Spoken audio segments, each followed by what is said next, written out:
The first important thing you can do is to be sure you know what communism really is. In other words, know your enemy. Whoever you are, wherever you are, discuss the Red Menace with your neighbors, your friends, your business associates, your fellow students. Are you a factory worker? A member of a union, a trade association, a service club, or a church? Be alert to spot anyone promoting the communist line. And be doubly alert when the communists start hunting you. That's right. No matter who you are, you have your own circle of influence. So the commies want you. They have a variety of approaches. Any one of them may sound reasonable, even commendable. Just don't ever agree to join any committee, or support any cause, or sign any petition, or allow your name to be used in any manner until you know the whole story, who's behind it, what their real objectives are. Communism एक ऐसा word जिसको सुनने के बाद लोग बहुत ही passionate हो जाते हैं। इंडिया में इसे बहुत पैशनेटली हेट किया जाता है और इंडियन इंटेलेक्चुअल सर्कल्स में ज़्यादातर इसे बहुत पैशनेटली लव किया जाता है। अमेरिका में इससे लोग डरते हैं को लेकर मिलिट्री इंडस्ट्रियल कॉम्प्लेक्स ने अमेरिका के एक रेड स्केयर फैला दी है पिछली सेंचुरी से लेकर अब तक जो चल रही है। पर अभी इसको लेकर लोगों का जो परसेप्शन है वो अमेरिका में भी चेंज होने लगा है और बाकी दुनिया में भी इसको लेकर बहुत से अलग अलग स्टैंड से ओपिनियन से लोगों के लेकर। पर जब भी कम्युनिज्म किसी भी कन्वर्सेशन में आता है, किसी भी डिबेट में आता है, तो मैंने ये देखा है कि लोगों को एक्चुअल में पता ही नहीं रहता कि ये वर्ड इसकी एक्चुअल मतलब क्या है, इसके फंडामेंटल्स क्या है, ये किस बारे में बात करता है। लोग सिर्फ और सिर्फ जो एक प्रोपोगेंडा उन्होंने आज तक देखा है, आज तक सुना है, उस बेसिस पे लोग बातें करते हैं इस वर्ड को लेकर। और हम लोग एक पोस्ट मॉडर्निस्ट सोसाइटी में रहते हैं, लोगों के पास टाइम नहीं है फंडामेंटल्स में जाके सभी इसके एक्चुअल बुक्स वगैरह पढ़ने का, टेक्स्ट पढ़ने का, क्योंकि कम्युनिज्म एक बहुत ही मतलब एक मार्क्सिज्म या कम्युनिज्म एक बहुत ही फिलोसॉफिकल चीज़ है और इसके लिए आपको फिलोसॉफी में बहुत अच्छा नॉलेज होना चाहिए, आपको हिस्ट्री का अच्छा नॉलेज होना चाहिए, आपको इकोनॉमिक्स का और पॉलिटिक्स का, जियोपॉलिटिक्स का बहुत अच्छे से नॉलेज होना चाहिए। लोग आज वो सब चीज़ें नहीं करते। लोग 5-6 मिनट की वीडियो देख लेते हैं और फिर उनको पूरी दुनिया का ज्ञान आ जाता है, ऐसा उनको लगता है, वैसा है नहीं है। तो ऐसे टाइम पे अगर लोगों को किसी भी चीज़ को पैशनेटली हेट करना है या पैशनेटली लव करना है तो उनको एक बेबी की तरह ट्रीट करके या किड्स की तरह ट्रीट करके कुछ आइडियाज़ हमें फीड करने पड़ते हैं, ठीक है। तो कम्युनिज्म को समझने के लिए एक ऐसी ही एक बुक लिखी गई है, उसके बारे में आज मैं बात करूँगा। तो कम्युनिज्म फॉर किड्स ये जो बुक है ये 2005 में पब्लिश हुई थी जर्मन लैंग्वेज में बाय बेनी एडम्स। बेनी एक पॉलिटिकल ऑथर है, पॉलिटिकल एक्टिविस्ट है और क्वियर फिलोसॉफी या ट्रांसजेंडर फिलोसॉफी में और एक्टिविज़म में भी वो काफ़ी एक्टिव है। और 2005 में उन्होंने ये बुक लिखी कम्युनिज्म फॉर किड और ये काफ़ी फेमस हुई थी।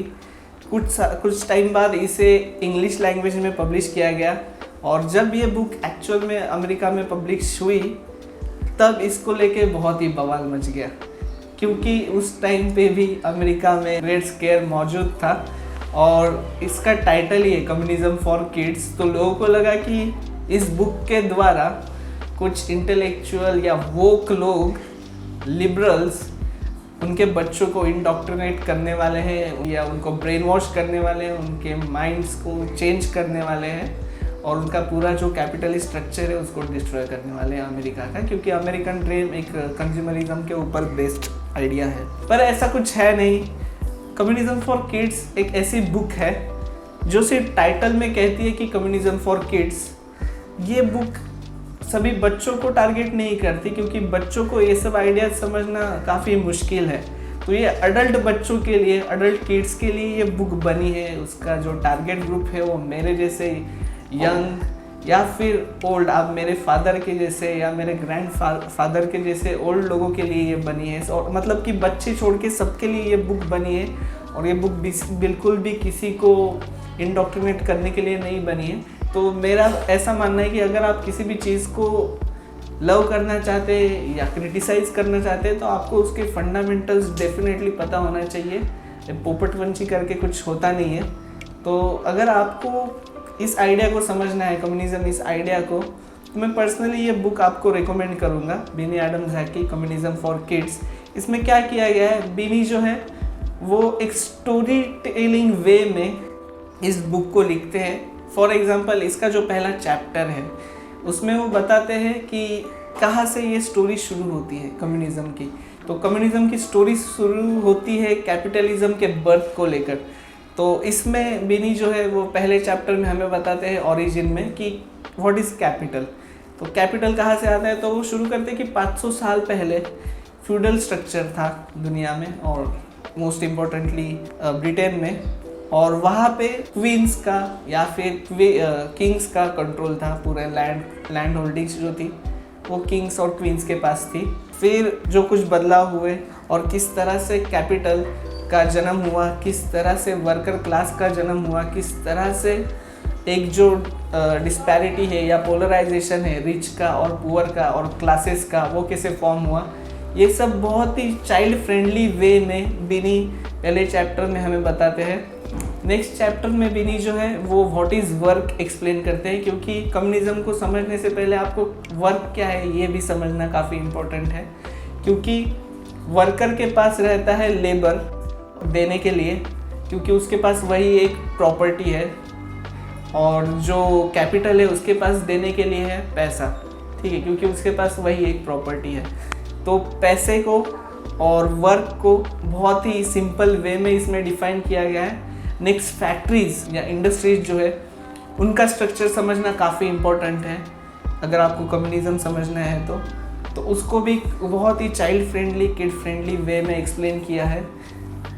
नेक्स्ट इंडस्ट्रीज़ को फैक्ट्रीज़ को समझने के बाद मार्केट में किस तरह से कंपटीशन चलता है, किस तरह से एक इंडस्ट्री दूसरी इंडस्ट्रीज़ को खा लेती है, किस तरह से लेबर्स जो है जो वर्कर्स जो है वो एक दूसरे को खा लेते हैं, किस तरह से रिच रहते हैं बाकी के लोग पुअर हो जाते हैं, किस तरह से इकोनॉमी कोलैप्स हो जाती है माइक्रो रीजन्स में मैक्रो रीजन्स में, उसके बारे में बहुत ही सिंपल वे में इस बुक में एक्सप्लेन किया गया है। फिर उसके बाद में बीनी जो है वो एक ऐसा पिक्चर खड़ा करते हैं कि जो वर्किंग क्लास जो है, कि मार्क्स ने कहा था कि एक पॉइंट ऐसा आएगा कैपिटलिस्ट स्ट्रक्चर जो है वो अपने एंड में खुद को ही कॉन्ट्राडिक्ट करेगा, और अपने बर्थ से लेकर कैपिटलिज्म एक कॉन्ट्राडिक्टरी इकोनॉमिकल चीज़ रही है। तो इसमें भी वही दिखाया गया है कि किस तरह से कॉन्ट्राडिक्शंस जो है वो वर्कर्स के आइडियाज़ को जगाते हैं, उनका जो लिव्ड एक्सपीरियंस है उससे किस तरह से नई थ्योरी का जन्म होता है, किस तरह से कम्युनिज्म इस आइडिया का जन्म होता है। और कम्युनिज्म जो है जिस तरह से कैपिटलिज्म जो है वो एक बेसिक आइडिया जो है प्रॉफिट्स बनाने का वो तो है ही, पर हर सालों साल मतलब कि हर पीरियड में कैपिटल का जो फॉर्म है या अपने आप को कैपिटलिज्म ने इवॉल्व किया है। उसी तरह से लोगों का जो परसेप्शन है कम्युनिज्म मतलब कि रशिया में जो कुछ रशियन एक्सपेरिमेंट हुआ था वो है, वैसा बिल्कुल भी नहीं है, क्योंकि कम्युनिज्म का जो बर्थ है वो भी हर इटरेशन में कम्युनिज्म खुद को इवॉल्व करता आ रहा है। जिस तरह से कैपिटलिज्म खुद को इवॉल्व करता है उस हिसाब से कम्युनिज्म इस आइडिया को भी इस थियरी को भी खुद को इवॉल्व करना पड़ता है, और हर एक इटरेशन में दोनों एक दूसरे को किस तरह से इक्वली फाइट कर सकते हैं ये इसमें बताया गया है, और किस तरह से जो आइडिया है कम्युनिज्म का वो हर बार प्रिवेल कर सकता है अगर उसको अच्छे तरीके से इम्प्लीमेंट किया जाए या फिर अच्छे तरीके से आप उसको समझ लें, ये इस बुक में बताया गया है। तो इस बुक में सब ऐसे मतलब कि यूनिकॉर्न और रेनबोज ये सब चीज़ें बटरफ्लाइज ऐसे सब नहीं दिखाया गया है। इसमें एक्चुअल में जो शॉर्ट कमिंग्स रही है पिछले 100 साल में कम्युनिज्म की उनको एक्सप्लेन किया गया है। तो इसमें कुछ ट्रायल्स दिखाए गए हैं।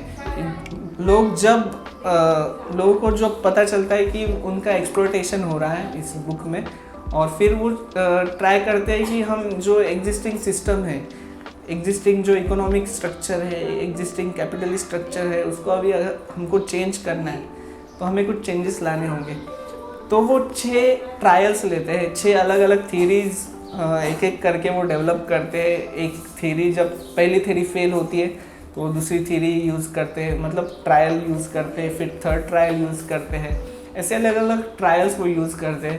पहला जो है वो रिलीजियस कम्युनिज्म है, अनार्को कम्युनिज्म, फिर डिक्टेटरशिप, सोशलिज्म, अलग अलग आइडियाज़ को वो यूज़ करते हैं और एंड में वो ट्रांसह्यूमनिज्म और मतलब कि बहुत साइफाई चीज़ें 6 ट्रायल में वो यूज़ करते हैं और एक्चुअल में कम्युनिज्म इस आइडिया को समझने की कोशिश बिनी इस बुक में करती है। इसमें बहुत स्पेसिफिकली कुछ बताया नहीं गया है। This is not a handbook to bring some revolution और समथिंग। ये सिर्फ आपको एक फेमिलियराइज करने के लिए ये बुक लिखी गई है। और मैंने कहा कि बहुत चाइल्ड फ्रेंडली आइडियाज़ है, पर बेसिक जो मार्क्सिस्ट आइडियाज़ है उनको समझे बिना आप इसको नहीं समझ सकते। फॉर एग्जांपल इसमें एलियनेशन के फेजेस जो है कैपिटलिस्ट स्ट्रक्चर में उनको एक्सप्लेन किया गया है और किस तरह से कमोडिटी फेटिशिज्म काम करता है उसको भी एक्सप्लेन किया गया है। नाम अलग है, जैसे कि thingification, why this things are running world, why this things are controlling me, और ये सब चीज़ें मतलब अलग नाम देके अलग टर्म देके इन सब चीज़ों को सिंप्लीफाई करने की कोशिश की गई है। बट एक बेसिक आइडिया डेफिनेटली हेल्प करता है इन सब क्यूज़ को अंडरस्टैंड करने के लिए। और एंड में मतलब कि 74 पेजेस में इन सब किड फ्रेंडली, चाइल्ड फ्रेंडली या सिंप्लीफाइड चीज़ों को लिखा गया है। और बाद के कुछ 25 वगैरह पेजेस है उनमें पूरा थियोरेटिकल है, पूरा जो मतलब कि एंड ऑफ हिस्ट्री वगैरह जो आइडियाज़ हैं फुकुयामा के, उनको लेकर ह्यूमनिज्म तक या पोस्ट कैपिटलिस्ट आइडियाज़ तक ये बुक एक्सप्लोर करती है 25 पेजेस में। और वो बहुत ही क्या कहते हैं सीरियस टेक्स्ट है, बहुत ही हेवी टेक्स्ट है। वो तो बिल्कुल भी चाइल्ड फ्रेंडली नहीं है। बट अगर आपको कम्युनिज्म आइडिया को समझना है तो this is the book that you should read. और कुछ आइडियाज़ रहते हैं, कुछ डिज़ायर्स रहते हैं इंसान के लाइफ में जो उसको लाइफ टाइम वो डिज़ायरेबल रहता है। ये आइडिया जो है वो मेरे लिए पर्सनली एक डिज़ायर है जो मुझे लाइफ टाइम डिज़ायरेबल रहेगा। एक रोमांटिक आइडिया है इसके पीछे मेरा। पर तो मुझे ये बुक काफ़ी इम्पोर्टेंट लगी क्योंकि कुछ महीनों से मेरा खुद का स्ट्रगल जो था इस आइडिया को लेकर वो थोड़ा चेंज, मतलब कि मैं स्ट्रगल कर रहा था इस आइडिया को लेकर। पर इस बुक को पढ़ने के बाद मुझे एक नई डायरेक्शन मिल गई। तो मेरा जो व्यूअर बेस है वो काफ़ी अलग है, पर फिर भी मैं आपको सजेस्ट करूँगा कि आप इस बुक को पढ़िए। शायद आपके भी कुछ ओपिनियंस है या वर्ल्ड व्यूज़ है वो चेंज हो जाएंगे और एक यूटोपिया के बारे में आप सोचने लगोगे, एटलीस्ट ड्रीम करोगे, तभी एक ना यूटोपिया पर एक सुंदर सोसाइटी फॉर्म हो सकेगी।